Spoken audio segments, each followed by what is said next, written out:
नमस्ते दोस्तों। आज सुनिए इंग्लिश की रिटायर्ड प्रोफेसर जयवंती डिमरी की लिखी हुई कहानी ज़मीर। जयवंती जी शिक्षक होने के साथ साथ उम्दा लेखिका भी हैं। प्रस्तुत है कहानी मेरी ज़बानी। मैं हूँ सीमा सिंह। आज ये काम वाली भी जवाब दे गई।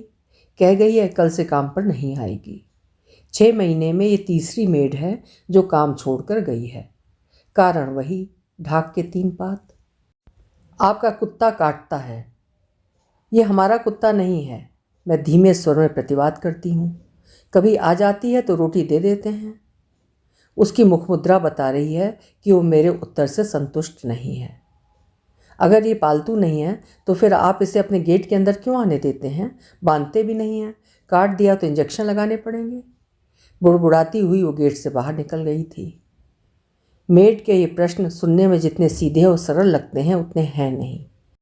इन सवालों का जवाब देने के लिए आपको पूरा इतिहास यानी कि संदर्भ बताना होगा। कुत्ता प्रेमी मैं नहीं, मेरा बेटा विशाल है। उसकी शह पर ब्लैकी ने हमारे गेट के अंदर आना शुरू किया। पहले थोड़ा झिझकते हुए, शनह शनह, पूरे अधिकार से। पहले गेट के एक कोने में बैठ जाती थी, अब तो घर के आगे पीछे, पोर्च में, पीछे बरामदे में, मौसम और अपनी सुविधानुसार कहीं भी पसर जाती है। इसका ब्लैकी नाम भी विशाल का दिया हुआ है। शुरुआत में ब्लैकी कहने पर किसी प्रकार की प्रतिक्रिया नहीं देती थी, लेकिन अब तो ब्लैकी नाम सुनते ही इसके कान खड़े हो जाते हैं। कॉलोनी में सभी इसे ब्लैकी नाम से बुलाते हैं। धीरे धीरे मैं भी इसकी मोह माया में पड़ गई हूँ। एक दिन ना आए तो घर सूना सा लगता है। ब्लैकी घर के अहाते में हो तो एक निश्चिंतता रहती है, कोई आएगा तो भौंकेगी। वास्तव में हमारे घर में ब्लैकी के आने का असल कारण ये है कि हमारे इस घर में आने से पहले जो किराएदार इस घर में रहते थे वो उनकी पालतू कुतिया थी। जब वो लोग ये घर छोड़कर दूसरे शहर चले गए तो उन्होंने ब्लैकी को यहीं छोड़ दिया। हमारे गेट के बाहर बैठी हमें बाहर भीतर आते जाते देख बेचारी दुम हिलाती रहती थी। विशाल का गुस्सा अक्सर उन अनदेखे किराएदारों पर फट पड़ता है। मम्मी, ब्लैकी असल में काटती नहीं है, ये लोगों पर प्यार से लपकती है। ये उनके साथ खेलना चाहती है। कभी अपने पुराने मालिक और उनके बच्चों के साथ खेलती कूदती रही होगी। उस दिन आपने देखा था मेरी बॉल से कैसी मस्ती से खेल रही थी। इस बेचारी को क्या मालूम, अब उसका स्टेटस, उसकी पहचान बदल गई है। अब उसका कोई मालिक नहीं, वो एक बेसहारा जानवर है जिसे कोई भी पत्थर मार सकता है। वो लोगों को काटेगी नहीं तो क्या करेगी? आपने देखा तो है, ये सूखी रोटी नहीं खाती। पीछे बरामदे में रखे कारपेट पर आराम से सो जाती है। क्या मालूम वहीं पर वो लोग इसे बांध कर रखते रहे होंगे। ऐसे लोगों के खिलाफ कुछ एक्शन होना चाहिए। Prevention of cruelty to animal act 1966 में इन लोगों पर केस करने का मन करता है। जब ज़रूरत थी तो कुत्ता पाल लिया, जब ज़रूरत नहीं रही तो सड़क पर लोगों के पत्थर खाने के लिए छोड़ दिया। She craves for human touch. बेचारी इंसानों के प्यार की भूखी है। बेटा, तू ठीक कह रहा है, ब्लैकी के साथ उन लोगों ने बहुत गलत किया, पर बिना मेड के कितने दिन चल पाएगा? दूसरी मेड तो ढूंढनी होगी। मम्मी, मैंने एक दिन देखा हमारी पुरानी मेड इसे पत्थर मार रही थी। मुझे देखा तो कहने लगी ये काटती है। मैंने पूछा इसने तुम्हें कब काटा? तो कहने लगी त्यागी आंटी की मेड को काटा था। विशाल की ब्लैकी से सहानुभूति का एक और भी कारण है। सुना है हमारे इस घर में आने से कुछ समय पहले नगर पालिका ने लावारिस कुत्तों की नसबंदी का अभियान चलाया था। उस अभियान के दौरान ब्लैकी भी पकड़ में आ गई और उसका भी ऑपरेशन कर दिया गया।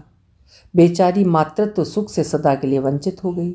1-2 बार यदि इसके बच्चे हो गए होते तो कदाचित इसके स्वभाव में उग्रता न आती। इतनी दूर की कौन सोचता है?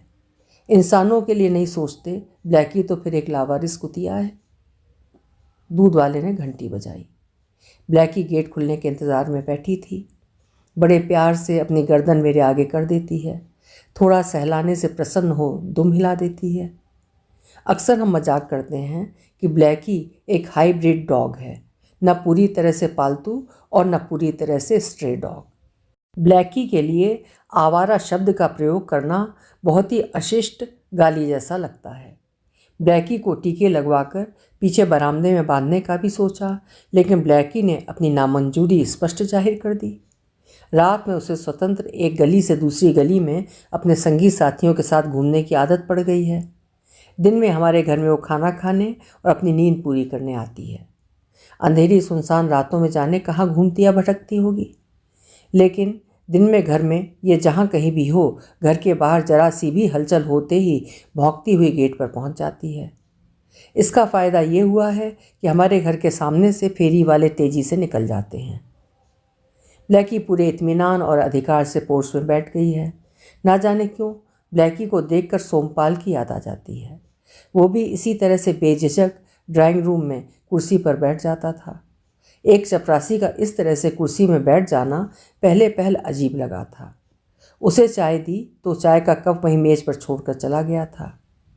अन्य चतुर्थ श्रेणी के कर्मचारियों से उसका व्यवहार अलग था, लेकिन था भोला भाला, सीधा, ईमानदार। एक सीमा तक बुद्धू भी कह सकते हैं। अपने घरेलू छुटपुट काम करवाने के लिए स्टाफ में सबसे पहली पसंद सोमपाल ही था। चालाकी दुनियादारी से परे वो बाजार से जो भी सामान लाता, पैसों की हेराफेरी का सवाल ही नहीं था। 5-10 रुपये उसे दे दो तो बिना किसी नानुकुर के चुपचाप ले लेता। उसमें भी एक भोलापन और बच्चों जैसी मासूमियत होती।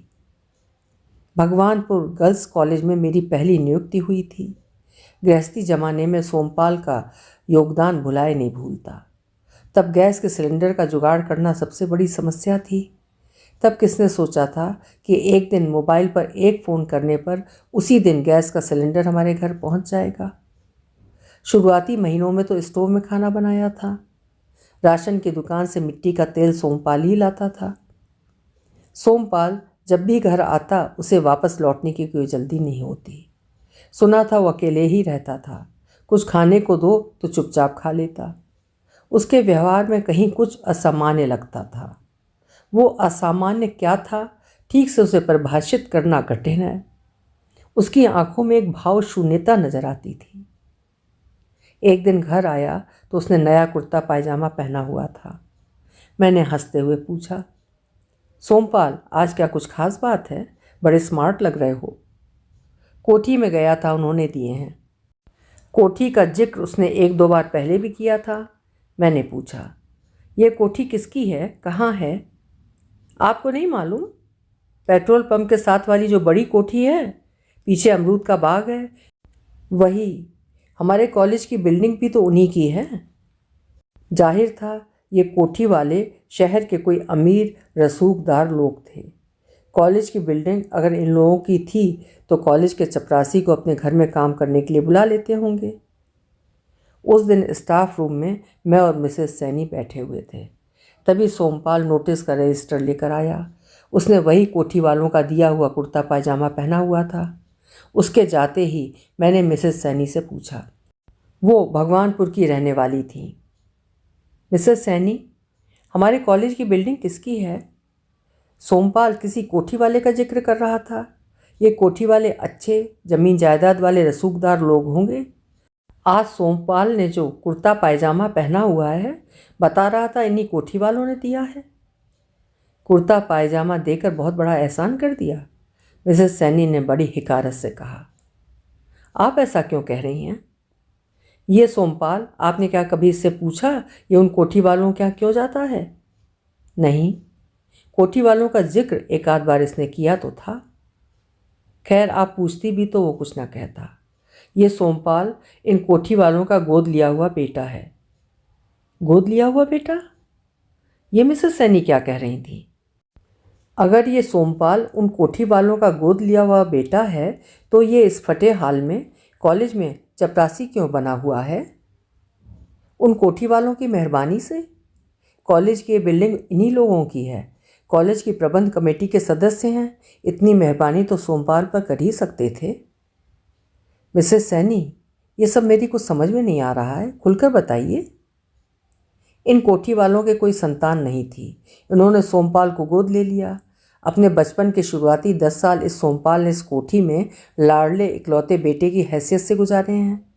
गांव के पुराने बुजुर्ग बताते हैं, ड्राइवर इसे बड़ी गाड़ी में लेकर रुड़की के सेंट जेवियर्स स्कूल ले जाता था। दोपहर में गर्म खाने का टिफ़िन लेकर ड्राइवर इसे इंटरवल में अपने हाथ से खाना खिलाकर शाम को उसी बड़ी गाड़ी में से लेकर घर आता था। फिर ऐसा क्या हुआ जो? मैंने मिसेस सैनी को बीच में ही टोका। 10 साल बाद उनका अपना बेटा हो गया। अपना बेटा हो गया तो क्या हुआ, अक्सर ऐसा हो जाता है। क्या एक घर में 2 बेटे नहीं रह सकते? रह क्यों नहीं सकते? उसके बाद उनके एक बेटी और 2 बेटे हुए। वो तो उनकी अपनी औलाद थी, अपना खून। सोमपाल की वहाँ फिर क्या ज़रूरत थी? जायदाद में हिस्सा बटाने का एक दावेदार खड़ा हो जाता। पहले इसे अंग्रेजी स्कूल से हटाकर इसका भगवानपुर के सरकारी स्कूल में दाखिला करवाया। स्कूल में उसका पढ़ने में क्या मन लगता, 8वीं भी पास नहीं कर पाया। पिछले 10-15 साल से तो यहाँ कॉलेज में चपरासी है। छोड़िए इन सब बातों को, सोचकर मन खराब हो जाता है। यहाँ की किसी अदालत में तो कोई पूछने वाला नहीं था, लेकिन ऊपर वाले की अदालत में तो इन्हें इस नाइंसाफ़ी का जवाब देना होगा। सोमपाल को अपने बारे में ये सब मालूम तो होगा? मैंने पूछा। हालांकि मैं इसका जवाब जानती थी।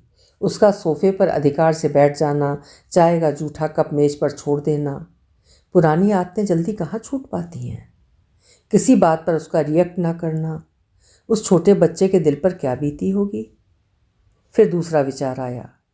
सोमपाल का भोलापन, उसकी चुप्पी, उसका यदाकदा कोठी में पहुंच जाना, कहीं न कहीं कभी न कभी उन रसूखदार लोगों के ज़मीर के बंद दरवाज़ों पर चोट तो करते होंगे। अभी आप सुन रहे थे जयवंती डिमरी जी की लिखी हुई एक छोटी लेकिन प्रभावशाली कहानी ज़मीर। उम्मीद है आपको पसंद आई होगी। कल फिर मिलेंगे। आपका समय शुभ हो।